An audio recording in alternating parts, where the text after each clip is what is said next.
Poetry Moment read by Clarica.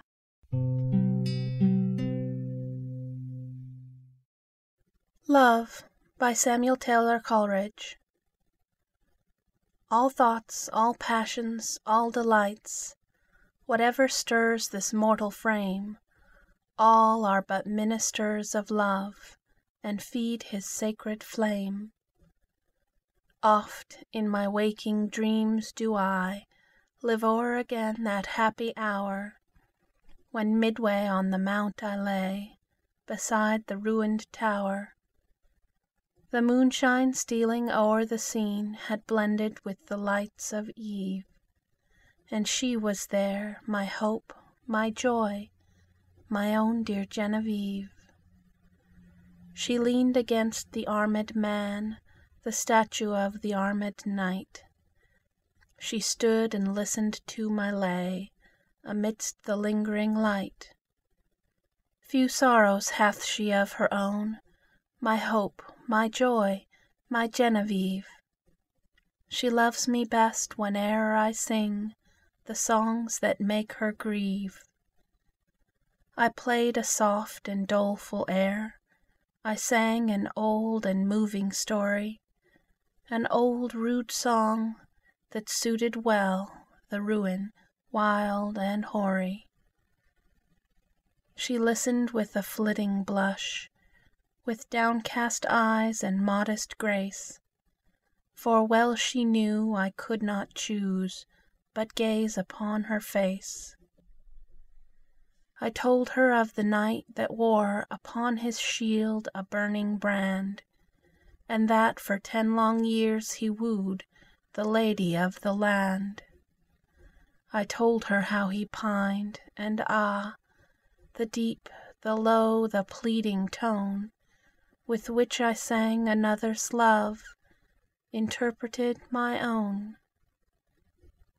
She listened with a flitting blush, with downcast eyes and modest grace, and she forgave me that I gazed too fondly on her face.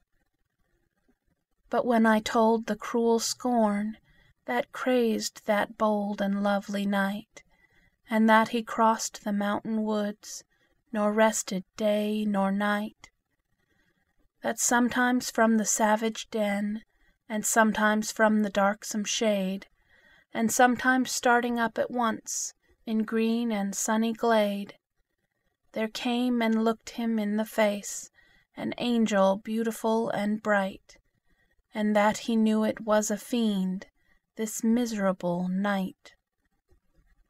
And that, unknowing what he did, he leaped amid a murderous band, and saved from outrage worse than death the lady of the land. And how she wept and clasped his knees, and how she tended him in vain, and ever strove to expiate the scorn that crazed his brain. And that she nursed him in a cave, and how his madness went away, when on the yellow forest leaves a dying man he lay. His dying words, but when I reached that tenderest strain of all the ditty, my faltering voice and pausing harp disturbed her soul with pity. All impulses of soul and sense had thrilled my guileless Genevieve.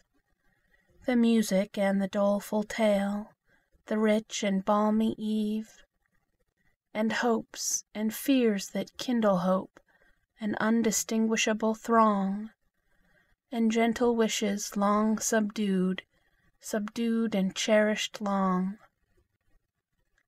She wept with pity and delight, she blushed with love and virgin shame, and like the murmur of a dream, I heard her breathe my name. Her bosom heaved, she stepped aside, as conscious of my look she stepped. Then suddenly with timorous eye, she fled to me and wept. She half enclosed me with her arms, she pressed me with a meek embrace, and bending back her head looked up, and gazed upon my face. 'Twas partly love and partly fear, and partly 'twas a bashful art, That I might rather feel than see the swelling of her heart.